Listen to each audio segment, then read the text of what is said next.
Hello friends, आप सबका स्वागत है एक बार फिर से मेरे यूट्यूब चैनल में। आज मैं राज्यसभा से संबंधित बहुत ज़्यादा महत्वपूर्ण क्वेश्चन आपके लिए लेके आया हूँ। आई होप आप इन सभी क्वेश्चन को पढ़ेंगे और अपने एग्जाम में क्या है इनका फ़ायदा लेंगे। राष्ट्रपति द्वारा राज्यसभा के लिए कला, साहित्य, विज्ञान आदि क्षेत्रों में 12 सदस्यों को मनोनीत करने की व्यवस्था भारतीय संविधान ने किस अनुच्छेद के अंतर्गत लिखी, मतलब आर्टिकल के अंतर्गत। आर्टिकल बताना भाई, कौन से आर्टिकल में क्या है राष्ट्रपति 12 सदस्यों को मनोनीत करता है। तो हमारा करेक्ट आंसर हो जाएगा ऑप्शन सी, अनुच्छेद 80। निम्न में से किस में राज्यसभा की कोई भूमिका नहीं होती? तो हमारा ऑप्शन क्या हो जाएगा इसमें? डी करेक्ट हो जाएगा भाई, अध्यक्ष के निर्वाचन में। ये सभी क्वेश्चन क्या पिछले एग्जाम में आए हैं, काफी ज्यादा महत्वपूर्ण है, इनको आप सभी को ध्यान से पढ़ेंगे। अध्यक्ष निर्वाचन में राज्यसभा की कोई भूमिका नहीं होती। राज्यसभा के विषय में कौन सा कथन सही नहीं? कभी भी क्या भंग नहीं कर सकते। क्यों? क्योंकि यह क्या उच्च सदन है और ये इसमें सदस्य हमारे कितने टाइम के लिए आते हैं भाई? 6 ईयर के लिए आते हैं। इसके बाद सदस्य चेंज होते हैं, ये कभी भी भंग नहीं होती। अगला क्वेश्चन है, धन विधेयक पारित करने के लिए सभा को कितना समय दिया जाता है? तो ऑप्शन ए हमारा करेक्ट आंसर हो जाएगा भाई 14 दिन। 14 डेज उसको मिलते हैं किसी भी मनी बिल को पास करने के लिए। राज्यसभा सामान्य विधेयक को अधिकतम कितनी अवधि के लिए रोक सकती है? सामान्य विधेयक को क्या है, वो अधिकतम क्या है, 14 दिन के लिए वो रोक सकती है। सर्वप्रथम किस अभिनेता को राज्यसभा का सांसद मनोनीत किया गया? पृथ्वीराज कपूर। इन्हें पहली बार क्या राज्यसभा का सदस्य क्या है मनोनीत किया गया। राज्यसभा के लिए नामित प्रथम अभिनेत्री कौन थी? मीन्स पहली अभिनेत्री। अब अभिनेता तो क्या हो गया, पृथ्वीराज कपूर हो गए। अभिनेत्री कौन थी भाई? नरगिस दत्त, जो अभिनेता संजय दत्त की माँ थी। ये क्या है, पहली अभिनेत्री जिनको राज्यसभा के लिए नामित किया गया था। भारतीय संसद के ऊपरी सदन को के रूप में जाना जाता है? मीन्स ऊपरी सदन का क्या है, अन्य नाम क्या है? राज्यसभा। राज्यसभा को ऊपरी सदन भी कहते हैं। राज्यसभा को ऊपरी सदन, स्थायी सदन कहते हैं। क्यों कहते हैं? क्योंकि इसको कभी भी विघटित नहीं कर सकते, इसलिए उसे स्थायी सदन भी कहते हैं। राज्यसभा में सीटों की अधिकतम संख्या हो सकती है? राज्यसभा में सीटों की अधिकतम संख्या कितनी हो सकती है? 250, 250। वर्तमान में कितनी है ये? 245। ये क्वेश्चन ऑलरेडी हालांकि मैंने बता दिया आपको। वर्तमान में राज्यसभा में सदस्यों की संख्या कितनी है? प्रभावी संख्या 245। 245 अभी क्या है, वर्तमान में संख्या है राज्यसभा में सदस्यों की। हमारा अगला क्वेश्चन है, राज्यसभा के लिए राष्ट्रपति कितने सदस्य नामित करते हैं? हमारा फर्स्ट ही क्वेश्चन था ये, 12 सदस्यों को राज्यसभा में राष्ट्रपति नामित करते हैं।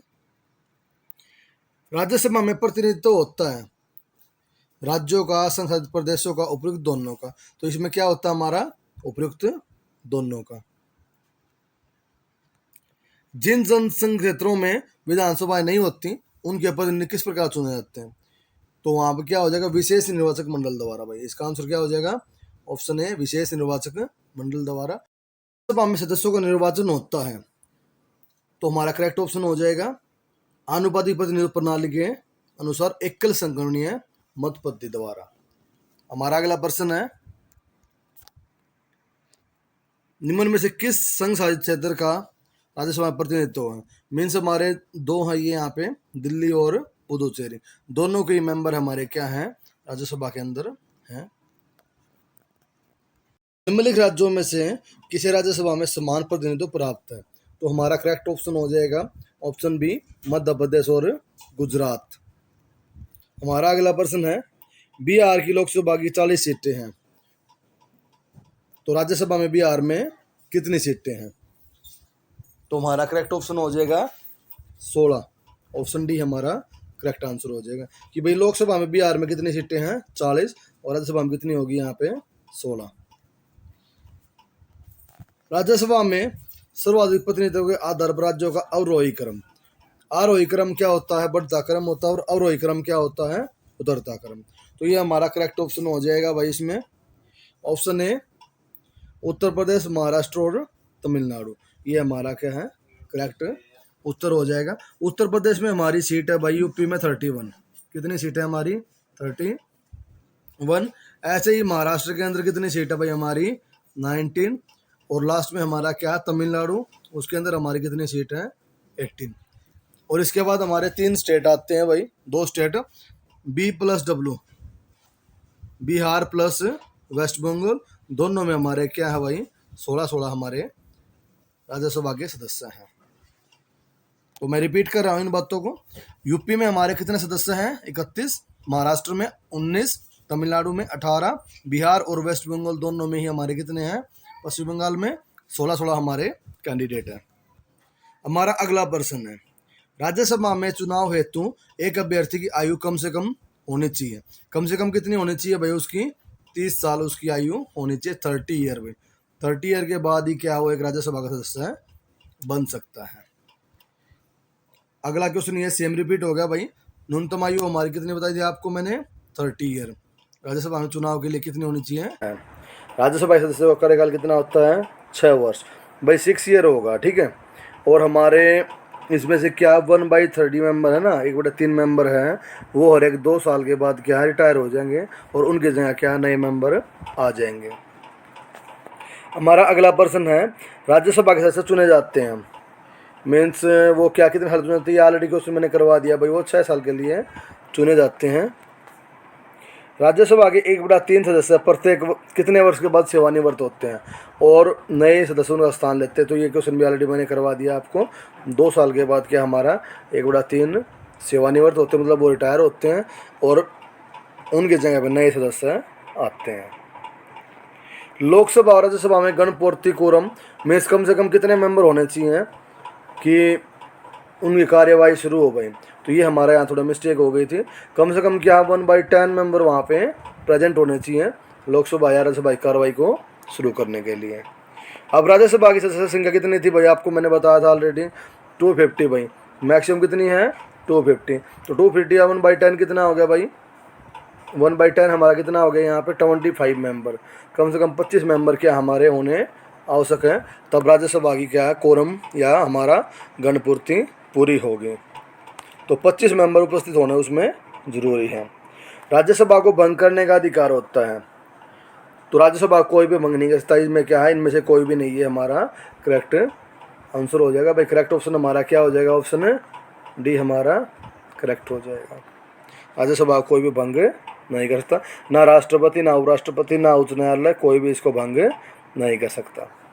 राज्यसभा का सभापति कौन होता है भाई, तो इसका सभापति कौन होता है हमारा उपराष्ट्रपति, वाइस प्रेसिडेंट ऑफ इंडिया, अभी जो कि वेंकैया नायडू हैं वो इसके क्या हैं सभापति होते हैं है अभी।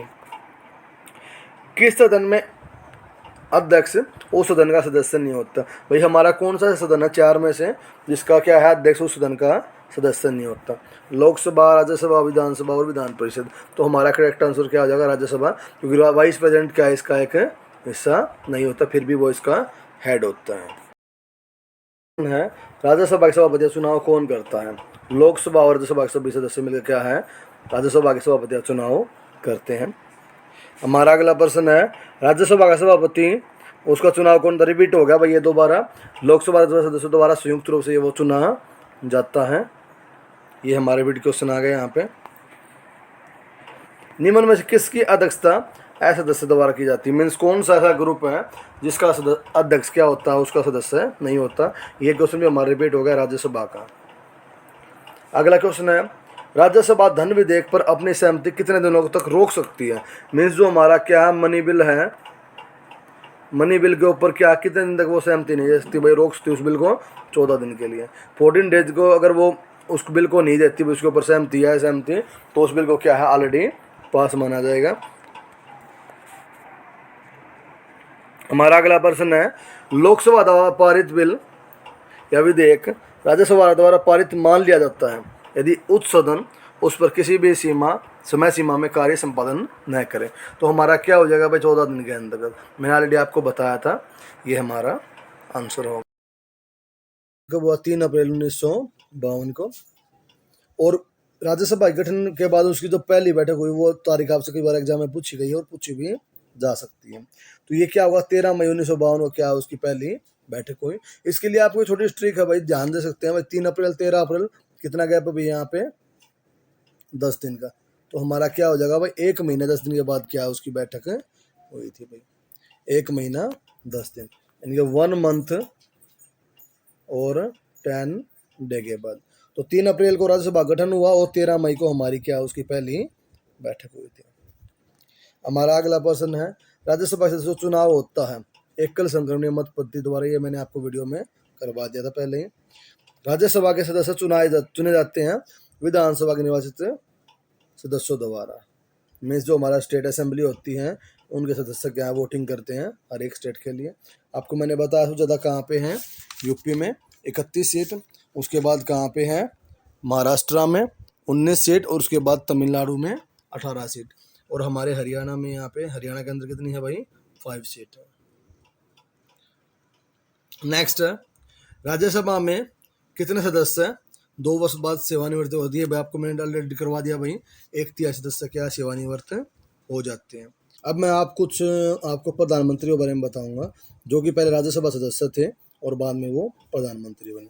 एक तो हमारी क्या थी, इंदिरा गांधी भाई, श्रीमती गांधी इंदिरा गांधी जी क्या थी, वो भारत की राज्यसभा सदस्य थी और बाद में वो प्रधानमंत्री बनी। उनके बाद क्या थे, एच डी देवगौड़ा, वो भारत के क्या है, प्रधानमंत्री बने। और आई के गुजराल और लास्ट में मनमोहन सिंह, जो राज्यसभा सदस्य होने के बाद सीधे क्या है, प्रधानमंत्री पद पे आसीन हुए। इसके बाद हम बात करेंगे भाई संसद भवन के डिजाइन के बारे में। वो किसने तैयार किया था भाई, सर एडविन लुटियंस और हेबर्ट वेकर ने। तो 1912-13 में इसको तैयार किया गया था। 1921 में क्या संसद भवन की नींव रखी गई थी। और साथ में आपको ये भी बताते हैं भाई, जो उपसभापति होता है उसका पद रिक्त होना और पद से उसको हटाया जाना, इसके बारे में क्या है, अनुच्छेद 90 में बताया गया भाई, आर्टिकल 90 में उसके बारे में बताया गया है। आई होप आपको ये मेरी वीडियो पसंद आई होगी। ऐसी ही और वीडियो पाने के चैनल को लाइक से सब्सक्राइब करें और चैनल से जुड़े रहें।